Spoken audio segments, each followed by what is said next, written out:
GFM's TV.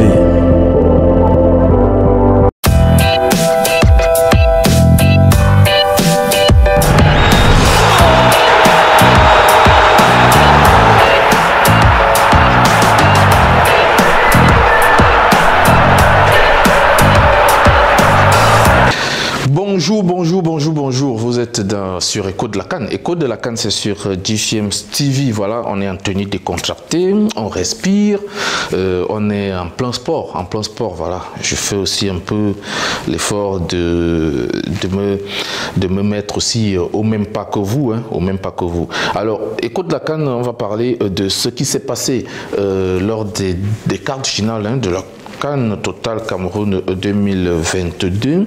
Beaucoup de choses se sont passées de ce côté-là. Et puis, on va évoquer quelques sujets concernant des équipes comme la Gambie, ou encore on va essayer d'établir le tableau, n'est-ce pas, du classement des pays qui ont participé à la Coupe d'Afrique des Nations en attendant les demi-finales, bien sûr. Il y a un tableau qui a déjà été dressé. Vous en saurez plus tout à l'heure dès le déroulement. Mais avant, moi, je vais essayer de prendre un bon verre frais d'eau, voilà, et puis je reviens derrière. GFM's TV. Voilà, j'ai pris mon verre d'eau.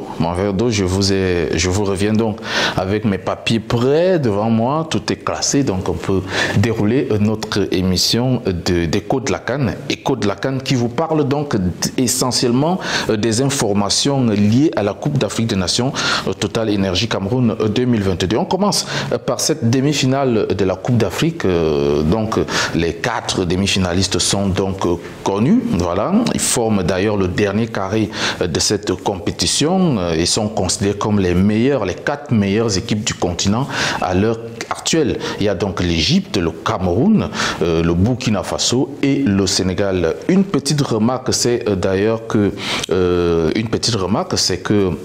sur les 4 équipes, donc 3 étaient déjà en demi-finale de la Coupe d'Afrique des Nations 2017, remportée par le Cameroun, bien sûr. Il s'agit de l'Égypte, il s'agit également du Sénégal de Sadio Mané et puis du Cameroun. Le Burkina Faso n'y était pas, mais déjà, ça nous donne déjà l'impression de voir un tout petit peu les choses au clair. Donc, il faut noter que le Sénégal montre une constance depuis 3 éditions de la Coupe d'Afrique des Nations, avec une demi-finale en 2017, une finale en 2019 et aujourd'hui dans le dernier carré. Donc est-ce que partant des demi-finales pour la finale, le Sénégal finira par remporter cette compétition? On le saura donc cette semaine, voilà, puisque la CAN s'achève dimanche prochain. On peut aussi noter que le Cameroun et le Burkina Faso sont les 2 équipes du groupe A, de cette compétition. Est-ce à dire que c'était le groupe le plus performant? Voilà, c'est juste une question, un point d'interrogation. J'ai pas dit que c'était ça, mais c'est pas toujours logique, mais bon, c'est un constat. Les 2 équipes issues d'une même poule se retrouvent en demi-finale. Pourquoi ne pas les retrouver en finale? Parce qu'ils ont fait le match d'ouverture. Voilà, ça c'est un peu aussi mes petites approches. Ils ont fait le match d'ouverture, ils peuvent aussi faire le match de clôture. Qu'est-ce que vous en pensez? Alors, on va donc vivre 2 matchs très enlevés, Stéphane, avec le choc ouest-africain Sénégal-Burkina Faso. Ça sera, n'est-ce pas, des étincelles entre les étalons du Burkina Faso et les lions de la Teranga du Sénégal. Waouh, j'y rêve, n'est-ce pas, de voir cette rencontre. J'ai la salive dans la bouche parce que je sens qu'il va y avoir du répondant. Voilà, j'imagine, n'est-ce pas, la teneur de cette rencontre avec du rythme et, n'est-ce pas, la pression des 2 côtés. Le Sénégal qui a une pression, ça il faut le dire, ils doivent remporter cette compétition parce que le Sénégal n'a jamais remporté la Coupe d'Afrique des Nations. Le Burkina Faso qui également n'a jamais remporté la Coupe d'Afrique des Nations, mais on a joué une finale. Alors Sadio Mané est là pour une mission, il faut aller jusqu'au bout. Et puis de l'autre côté, on a un match très attendu entre les 2 équipes les plus titrées d'Afrique.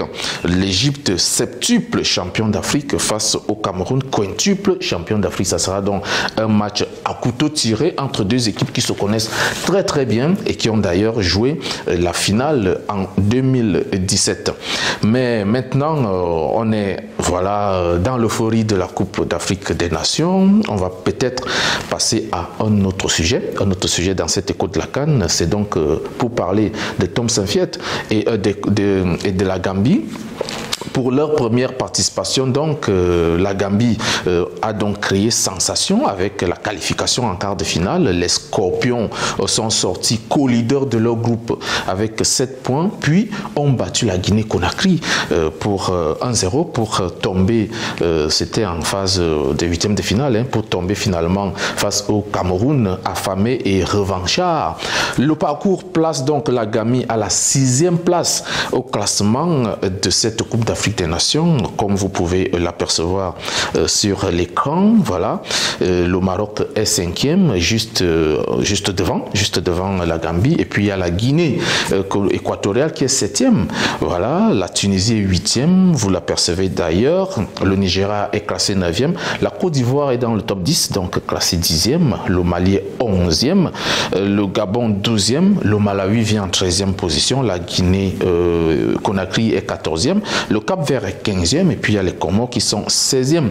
En attendant donc les demi-finales de cette Coupe d'Afrique des Nations pour connaître les premiers, 2e, 3e et 4e, ça sera, n'est-ce pas, d'ici dimanche prochain. On va signaler que le 17e dans ce classement est bel et bien le Zimbabwe, et puis la Sierra Leone vient en 18e place, le Ghana est 19e. Waouh, quelle surprise! Par contre, le Soudan vient en 20e position. C'est l'Algérie qui, n'est-ce pas, un peu plongé en 21e place. C'est incroyable, mais vrai. Et puis, il y a la Guinée-Bissau qui vient en 22e position, l'Éthiopie 23e. Et puis, la Mauritanie qui a dessus. Tout le monde termine 24e. Voilà donc le classement des 24 nations qui ont participé à cette Coupe d'Afrique des Nations. Avant de continuer, moi, je vous invite à, n'est-ce pas, marquer une pause publicitaire. Bien après, on se retrouve.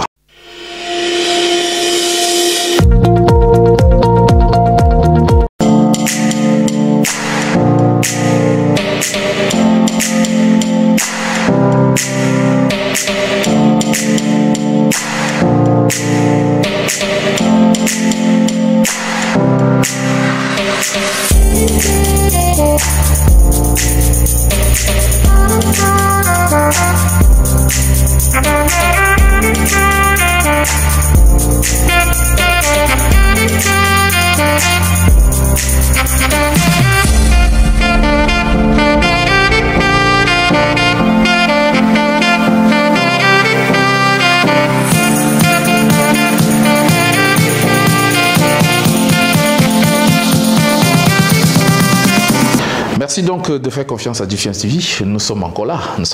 On revient sur le plateau, n'est-ce pas, de la chaîne verte et orange. Le match Égypte-Maroc s'est achevé sur la victoire des Égyptiens 2-1 après prolongation avec des buts de Mo Salah qui a donc égalisé pour l'Égypte après l'ouverture du score sur penalty de Soufiane Boufal. C'était, n'est-ce pas, en entame de la rencontre. C'est finalement aux prolongations que Mahmoud Hassan, Trezeguet a donc marqué le deuxième but égyptien sur une passe décisive de Mohamed Salah, auteur du but égalisateur de l'Égypte. Le match avait déjà un rythme, n'est-ce pas, de tension, ça allait un peu dans tous les sens, et puis cela suivi dans les vestiaires du stade Omnisport Amadou Ahidjo de Yaoundé par une bagarre entre les joueurs marocains et les joueurs égyptiens. Selon nos sources, donc, les joueurs égyptiens ont chambré les Marocains après leur victoire, et on se rappelle que à la 75e minute donc, de cette rencontre, le match de ce match, ça a failli dégénérer entre le joueur du Paris Saint-Germain Achraf Hakimi, arrière droit du Maroc, et Mostafa Mohamed, l'attaquant de l'Égypte. C'était sur une petite action dure, n'est-ce pas, sur Achraf Hakimi. Les deux joueurs ont failli s'en aller aux mains, mais tout est revenu dans l'ordre grâce à l'intervention de l'arbitre, même si on a quand même constaté quelques égarements. On va aussi parler de quelque chose d'assez sérieux dans cette Coupe d'Afrique des Nations. C'est voilà, d'un homme d'ailleurs un homme très important dans les affaires ou dans le business, si vous voulez. On a aperçu ce milliardaire russe, le milliardaire russe Vadim Vassiliev. C'est donc l'ex-président de l'AS Monaco. Dans les tribunes, il était bel et bien dans les tribunes du stade de Japoma durant le quart de finale Cameroun-Gambie. Qu'est-ce qu'il faisait là?